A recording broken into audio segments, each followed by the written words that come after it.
Hey guys, Big Boy Tennis here. Today is March 17, Monday. So, just checking in today. Made a new video here. Let's see, we're doing a hitting practice. Just myself and my daughter and my buddy Julius here. So,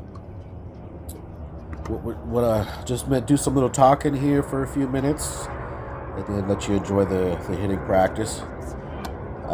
So, just to recap for a minute, Indian Wells, we talked last time about the Alcaraz winning. The WTA results was Schweitek. Schweitek won that tournament. Schweitek's playing so good. You've seen her play. She's incredibly athletic, runs the balls down. She does some sliding and hitting. Not many of the WTA players do that. There's a handful of them, but that's a very athletic move to do that. Yeah, that's a lot of the ATP players do that, but sliding on the hard courts and hitting, that's a very athletic move. So you got to know what you're doing to do that. And she can play offense and defense so well. So she won the tournament. And then the results, the WTA doubles, Hei Shu Wei and Mertens won the tournament. Hei Shu Wei, I think I say her name right, but I've seen her play for a couple of years now. It's incredibly crafty type player. I was watching the interview and with Hei Shu Wei and Mertens after the win when they were in the booth thing with the tennis broadcasters talking, and they were talking. She hardly ever restrings her racket. I think she said strings her racket somewhere in the 40s, but just has the same strings for long time. She didn't say exactly how long. She didn't give any time, which is I don't restring my racket, she says. Whereas Merchant says I string my racket before every match, get my racket done every match. So Merchant's, I'm guessing Hei Shu Wei's rackets strings are probably pretty loose if they're in the 40s, and then they don't restring them. So maybe that's how she gets a lot of power with just a little bit of a swing. She hits flat and just crafty, very crafty player. I like to watch her. It doesn't play singles anymore, but still playing great in doubles apparently. So and Mertens is a great player. I've liked Mertens for quite a while. Great singles player and a great doubles player.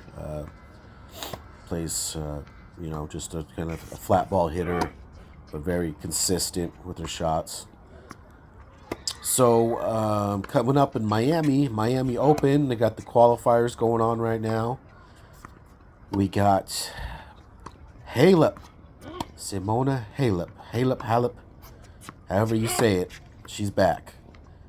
She's back for Miami Open. We got, guess who she's playing first round? This might be a good draw for Halep. Badosa. Halep versus Badosa, first round. Badosa not playing great. She was a top player, top 10, maybe top 5 for quite a while. But seems like past year or so, game has just kind of gone down. But she still got talent. Still great athlete.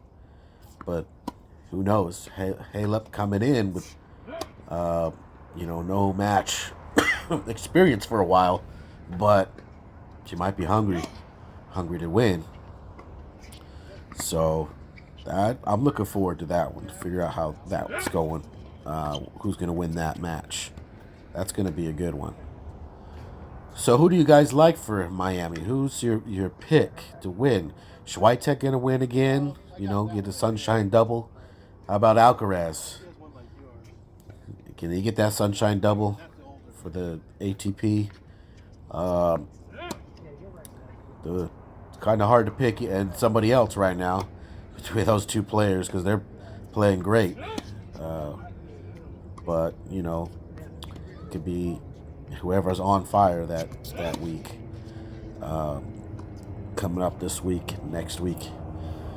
So getting into this practice, you can see we're just kind of working on consistent hitting.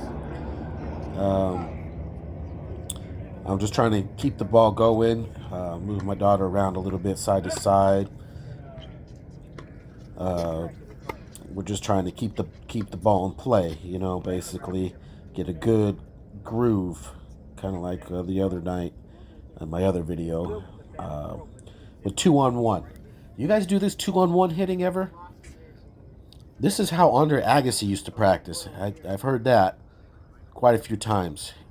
You got two players on the one side and one player on the other side. So the player on the one side, they get a good workout.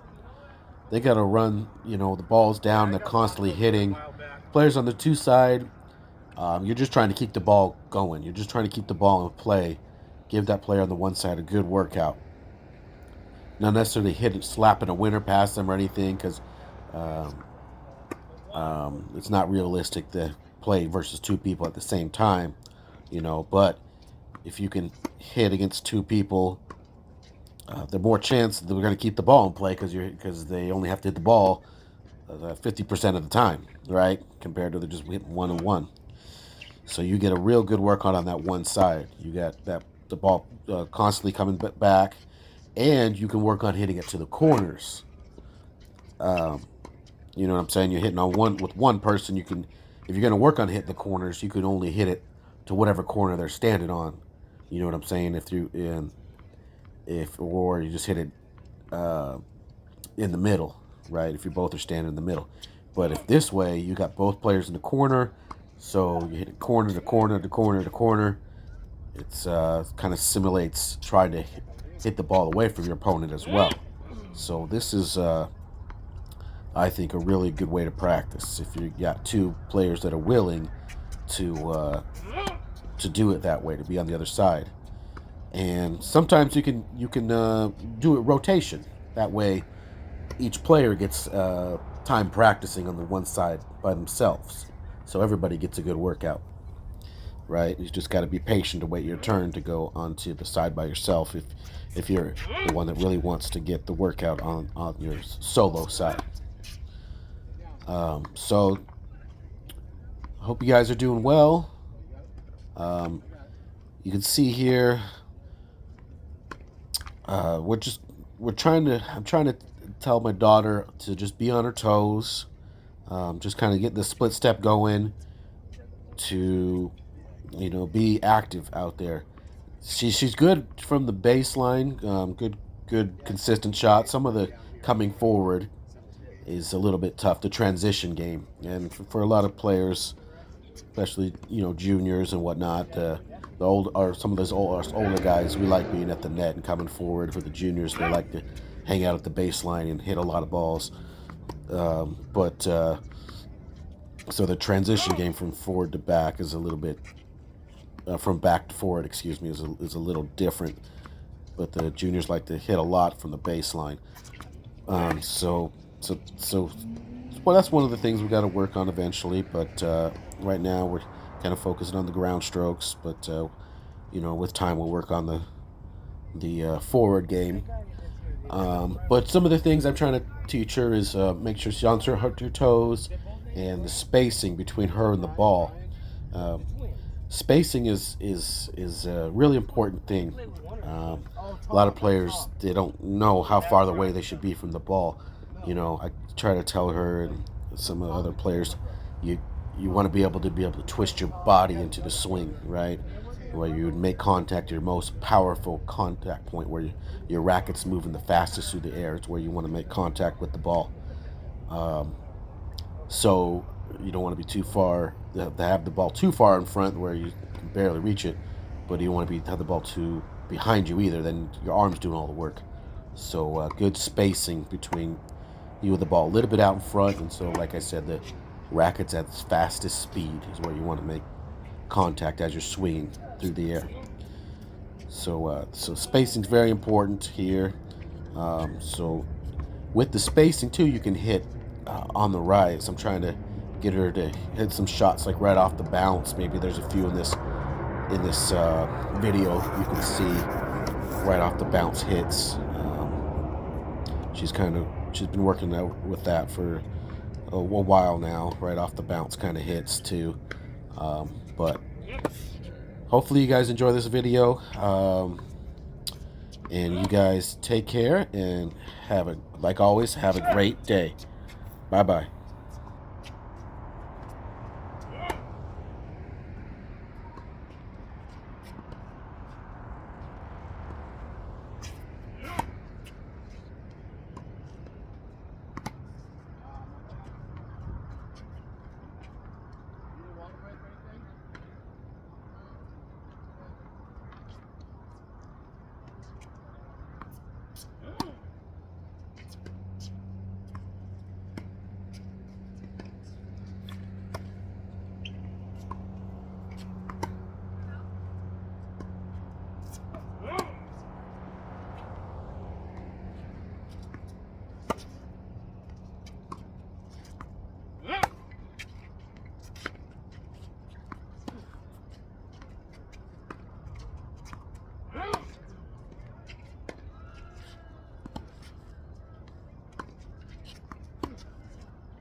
Oh, sorry. Berkeley, can you get that, please? Thank you. You need a drink of water? Down.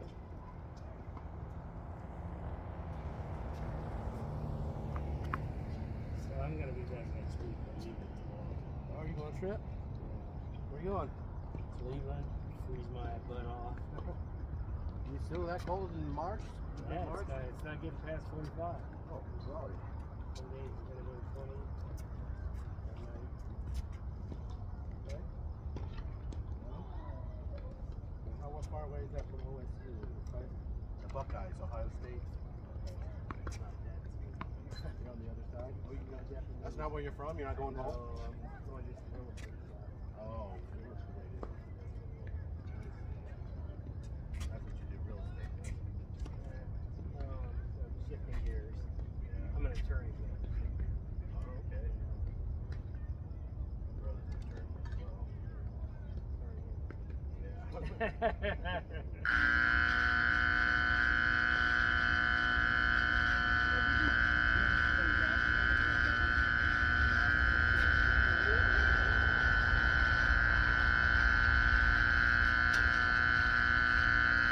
Yeah, my brother did something for years with like HOAs. He's an attorney. Yeah, so he's HOA attorney. Yeah, Yeah, so he he's an probably HOA. yeah, and it's kind of basically the same old thing, and you know they don't.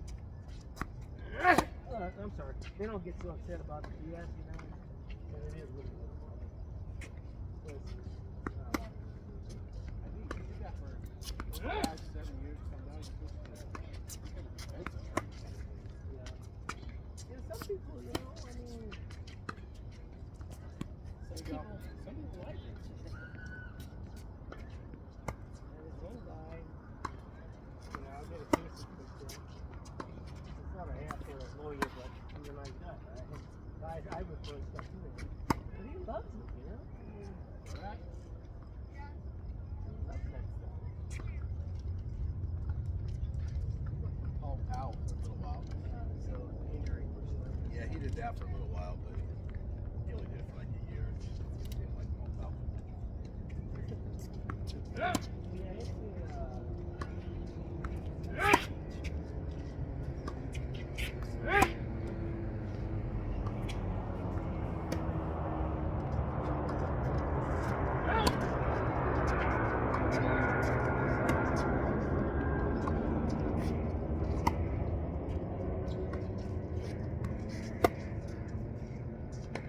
What? Those are better shots. He had more spin and depth on those.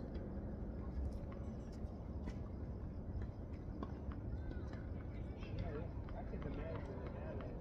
It seems like it's a personal injury haven, man.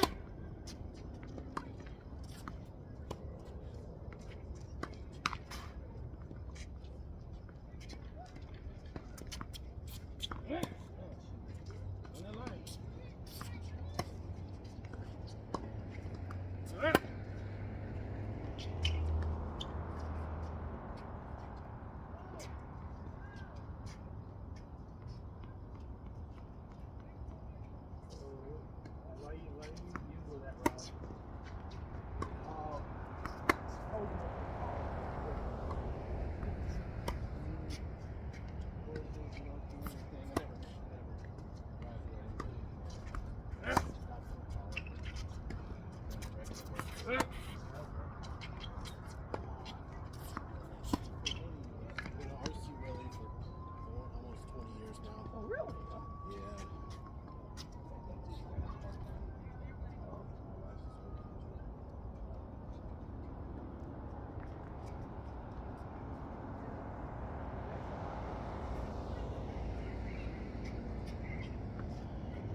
those guys were so happy they won that set, man. Oh, that was the one, yeah, last week. Yeah, they were so happy, man. I started to just mentally give up. Oh, I was done. I tried to throw the service game. He missed the easy shot over here. Yeah, I was like, how did you miss this shot?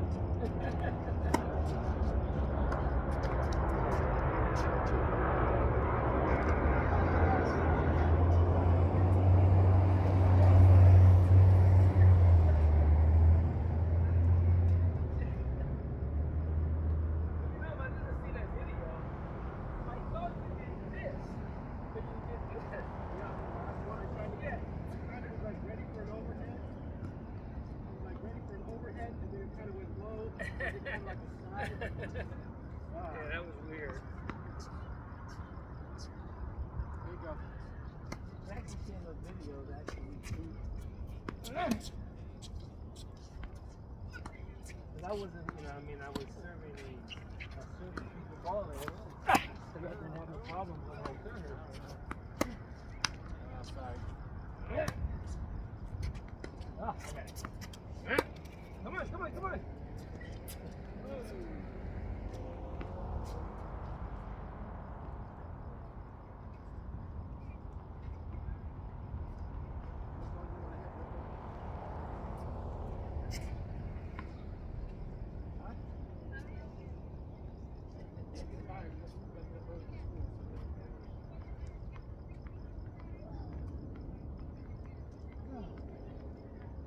What are you teaching?